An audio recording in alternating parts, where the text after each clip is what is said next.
Hello. Inside of a dog. Page 52. The one difference between breeds. Though there is an extensive literature of dog breeds, there has never been a scientific comparison of breed behavior differences, a comparison that controls each animal's environment, giving them the same physical objects, the same exposure to dogs and humans, the same everything. It's hard to believe, given that such bold statements are made about what each breed is like. This is not to suggest that the differences are minimal or non-existent. Dogs of various breeds will doubtless behave differently when, say, they are presented with a nearby running rabbit. But it would be a mistake to guarantee that a dog, bred or not, will inevitably act a certain way on seeing that rabbit. This is the same mistake that is made when we wind up calling some breeds aggressive and legislating against them. Here's another asterisk. What is considered aggressive is culturally and generationally relative. German Shepherds were on the top of the list after World War II. In the 1990s, Rottweilers and Dobermans were scorned. The American Staffordshire Terrier, also known as the Pit Bull, is the current disliked animal. Their classification has more to do with recent events and public perception than with their intrinsic nature. Recent research found that of all breeds, Dachshunds were the most aggressive to both their own owners and to strangers. Perhaps this is underreported because a snarling dachshund can be picked up and stashed away in a tote bag. Even without knowing the specific differences in the Labrador Retrievers and the Australian Shepherd's reaction to that rabbit, there is one thing that may account for the variability in behavior between breeds. They have different threshold levels to notice and react to stimuli. The same rabbit, for instance, causes different amounts of excitement in two different dogs. Similarly,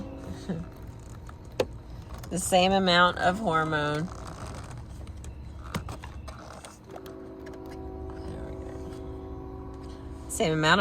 producing that excitement causes different rates of response, from raising a head in mild interest to a full-on chase.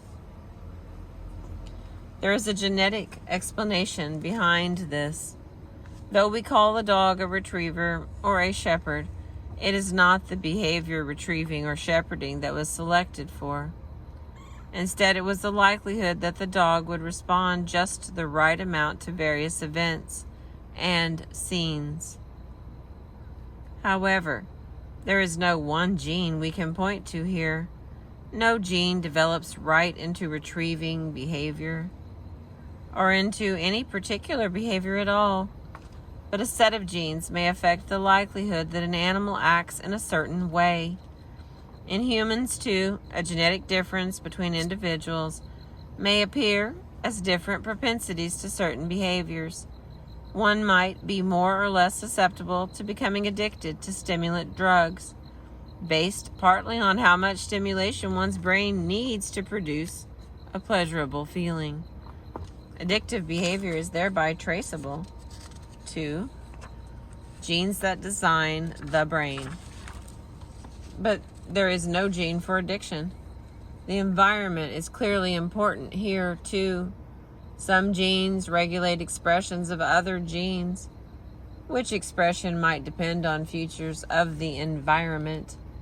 Raised in a box without access to drugs, one never develops a drug problem, regardless of one's propensity to addiction. In the same way, one breed of dog can be distinguished from others by its propensity to respond to certain events. While all dogs can see birds taking flight in front of them, Some are particularly sensitive to the small, quick motion of something going aloft. Their threshold to respond to this motion is much lower than for dogs not bred to be hunting companions. By comparison, our response threshold is higher still. We humans can certainly see the birds taking off, but even when they are directly in front of us, we might not notice them. In hunting dogs, the motion is not only noticed by them, it is directly connected to another tendency to pursue prey that moves in just that way. And of course, one must have birds or bird-like things around for this tendency to lead to bird chasing. Similarly, a sheepdog who will spend his life herding sheep is one who has a certain set of specific tendencies to notice and keep track of individuals of a group, to detect the errant motion of a sheep moving away from the herd, and to have a drive to keep the herd together. The end result is a herding dog, but this behavior is made up of piecemeal tendencies that shepherds direct towards controlling their sheep. The dog must also be exposed to sheep early in his life, or these propensities wind up being applied not to sheep, but in a disorganized way to young children, to people jogging in the park, or to the squirrels in your yard. A dog breed that is called aggressive, then, is one that might have a lower threshold to perceive and react to a threatening motion. If the threshold is too low, then even neutral motion approaching the dog may be perceived as threatening. But if the dog is not encouraged to follow through on this tendency, it is quite likely that he will never exhibit the aggression that his breed is notorious for.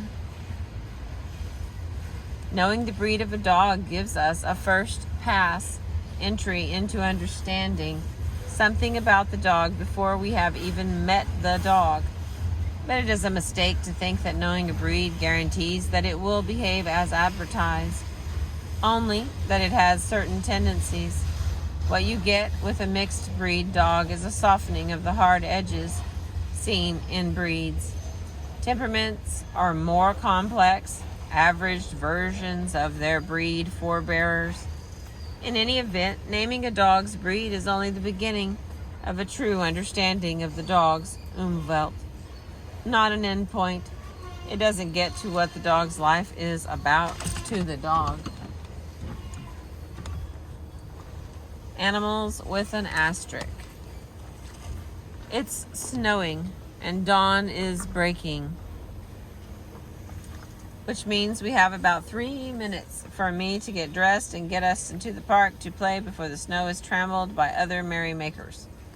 Outside, well bundled, I plow clumsily through the deep snow, and Pump hurtles herself through it with great bounds, leaving the footprints of a giant bunny. I plop down to make a snow angel, and Pump throws herself down beside me and seems to be making a snow dog angel, twisting to and fro on her back. I look to her with complete joy at our shared play. Then I smell a horrible odor coming from her direction. The realization is quick. Pump's not making a snow dog angel. She's rolling in the decaying carcass of a small animal.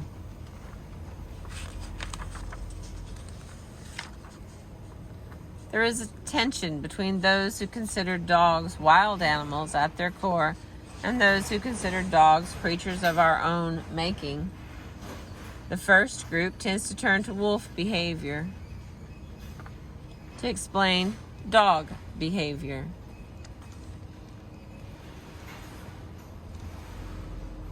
The recently popular dog trainers are admired for their full embrace of the wolf side of dogs. They are often seen mocking the second group, which treats their dogs as quadrupedal, slobbery people. Neither has got it right. The answer is plumb in the middle of those approaches. Dogs are animals, of course, with amazing tendencies, but to stop here is to have a blinkered view of the natural history of the dog. They have been retooled.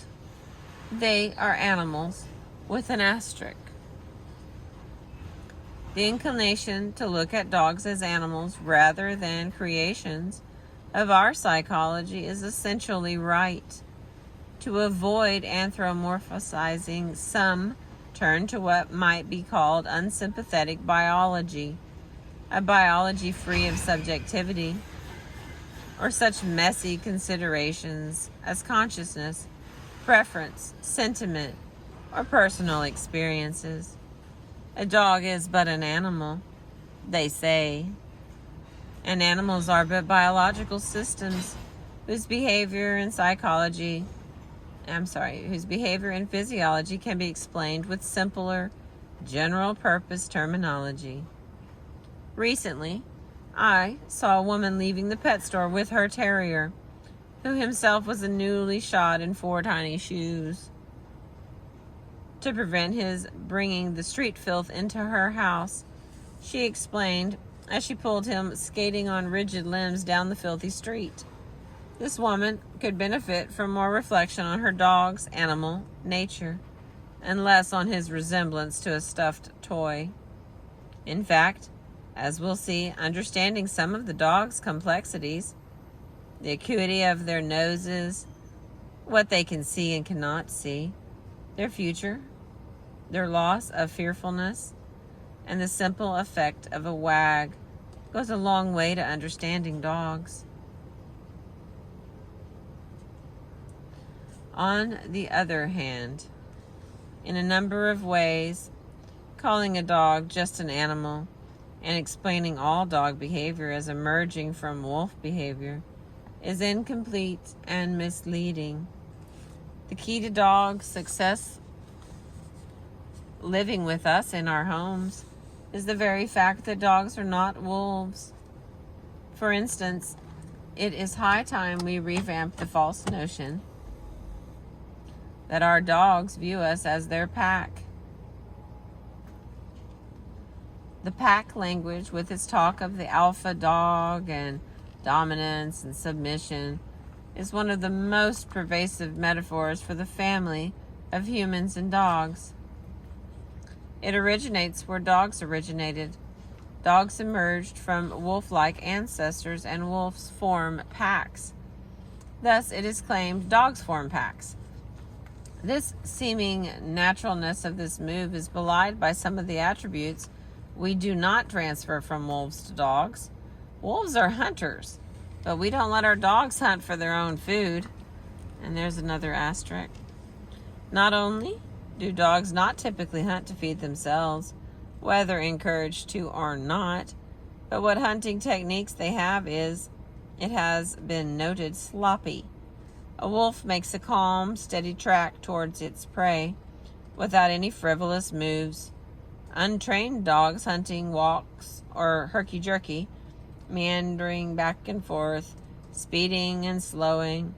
Worse, they may get waylaid by distracted sounds or a sudden urge to playfully pursue a falling leaf. Wolves' track reveal their intent. Dogs have lost this intent. We have replaced it with ourselves.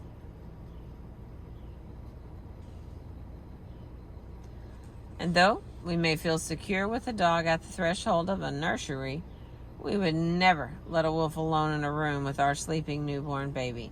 7 pounds of vulnerable meat. Still, to many, the analogy to a dominance pack organization is terribly appealing, especially with us as dominant and the dog submissive. Once applied, the popular conception of a pack works itself into all sorts of interactions with our dogs. We eat first, the dog second. We command, the dog obeys. We walk the dog doesn't walk us. Unsure how to deal with an animal in our midst, the pack notion gives us a structure.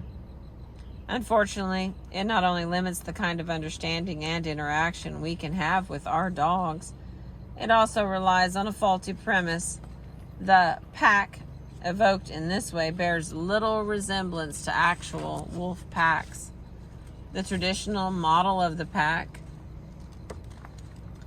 was that of a linear hierarchy, with a ruling alpha pair and various beta and even gamma or omega wolves below them. But contemporary wolf biologists find this model far too simplistic. It was formed from observations of captive wolves. With limited space and resources in small enclosed pens, unrelated wolves self-organize and a hierarchy of power results. The same might happen in any social species confined with little room.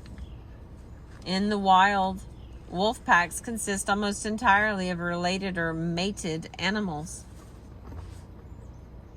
They are families, not groups of peers vying for the top spot. A typical pack includes a breeding pair and one or many generations of their offspring. The pack unit organizes social behavior and hunting behavior.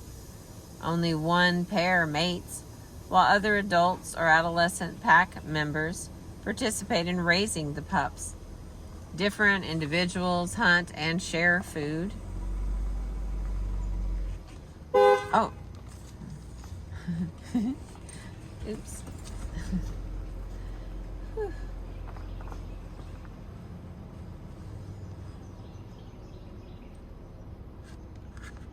That's funny. Only one pair mates, while other adults or adolescents pack members participate in raising the pups. Different individuals hunt and share food at times. Many members together hunt large prey, which may be too large to tackle individually. Unrelated animals do occasionally join together to form packs with multiple breeding partners, but this is an exception, probably in accommodation to environmental pressures. Some wolves never join a pack.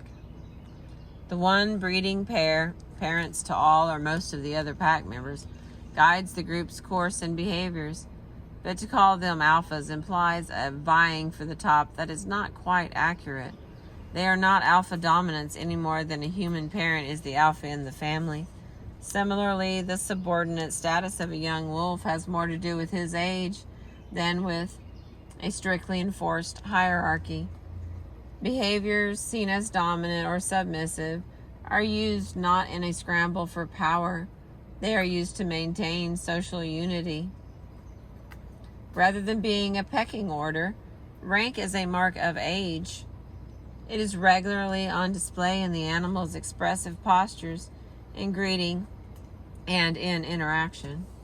Approaching an older wolf with a low, wagging tail and a body close to the ground, a younger wolf is acknowledging the older's biological priority. Young pups are naturally at a subordinate level in mixed family packs. Pups may inherit some of the status of their parents, while rank may be reinforced by charged and sometimes dangerous encounters between pack members. This is rarer than aggression against an intruder. Pups learn their place by interacting with and observing their pack mates more than by being put in their place. The reality of wolf pack behavior contrasts starkly with dog behavior in other ways. Domestic dogs do not generally hunt. Most are not born into the family unit in which they will live, with humans the predominant members. Pet dogs attempt to mate are happily unrelated to their adopted humans. Supposedly, the alpha pair's mating schedules. Even feral dogs, those who may never have lived in a human family, usually do not form traditional social packs, although they may travel in parallel. Neither are we, the dog's pack. Our lives are so much more stable than that of a wolf pack. The size and membership of a wolf pack is always in flux, changing with the seasons, with the rates of offspring, with the young adult wolves growing up and leaving in their first years, with the availability of prey. Typically, dogs adopted by humans live out their lives with us. No one is pushed out of the house in spring or joins us just for the big winter moose hunt.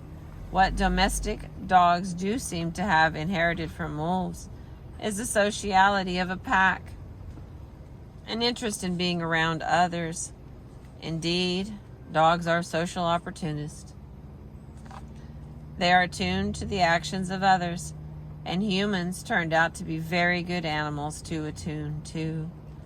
To evoke the outdated, simplistic model of packs glosses over real differences between dog and wolf behavior and misses some of the most interesting features of packs in wolves. We do better to explain dogs taking commands from us, deferring to us, and indulging us by the fact that we are their source of food than by reasoning that we are alpha. We can certainly make dogs totally submissive to us, but that is neither biologically necessary nor particularly enriching for either of us. The pack analogy does nothing but replace our anthropomorphisms with a kind of beastomorphism, whose crazy philosophy seems to be something like, dogs aren't humans, so we must see them as precisely unhuman in every way. We and our dogs come closer to being a benign gang than a pack, a gang of 2 or 3 or 4 or more. We are family. We share habits, preferences, homes. We sleep together and rise together. We walk the same routes and stop to greet the same dogs. If we are a gang, we are a merry, navel-gazing gang, worshiping nothing but the maintenance of our gang itself. Our gang works by sharing fundamental premises of behavior. For instance, we agree to rules of conduct in our home. I agree with my family that under no circumstance is urinating on the living room rug allowed. This is a tacit agreement, happily. A dog has to be taught this premise for habitation. No dog knows about the value of rugs. In fact, rugs might provide a nice feeling underfoot for some bladder release. Trainers who espouse the pack metaphor extract the hierarchy component and ignore the social context from which it emerges. They further ignore what we still have a lot to learn about wolf behavior in the wild, given the difficulty of following these animals closely. A wolf-centric trainer may call the humans, the pack leaders, responsible for discipline and forcing submission by others. These trainers teach by punishing the dog after discovery of, say, the inevitable peed-upon rug. The punishment can be a yell, forcing the dog down, a sharp word or jerk of the collar, bringing the dog to the scene of the crime to enact. The punishment is common and is an especially misguided tactic. This approach is further from what we know of the reality of wolf packs and closer to the time-worn fiction of the animal kingdom, with humans at the pinnacle, exerting dominion over the rest. Wolves seem to learn from each other, not by punishing each other, but by observing each other. Dogs, too, are keen observers of our reactions. Instead of a punishment happening to them, they'll learn best if you let them discover for themselves which behaviors are rewarded and which lead to nothing. Your relationship with your dog is defined by what happens in those undesired moments, as when you return home to a puddle of urine on the floor, punishing the dog for his misbehavior. The deed, having been done maybe hours before, with dominance tactics, is a quick way to make your relationship about bullying. If your trainer punishes the dog, the problem behavior may temporarily abate, but the only relationship created is one between your trainer and your dog. unless the trainer's moving in with you. That won't last long. The result will be a dog who becomes extra sensitive and possibly fearful, but not one who understands what you mean to impart. Instead, let the dog use his observation skills. Undesired behavior gets no attention, no food, nothing that the dog wants from you. Good behavior gets it all. That is an integral part of how a young child learns how to be a person. And that's how the dog-human gang coheres into a family. We're on page 61 of the book Inside of a Dog. I appreciate you listening. Thank you very much.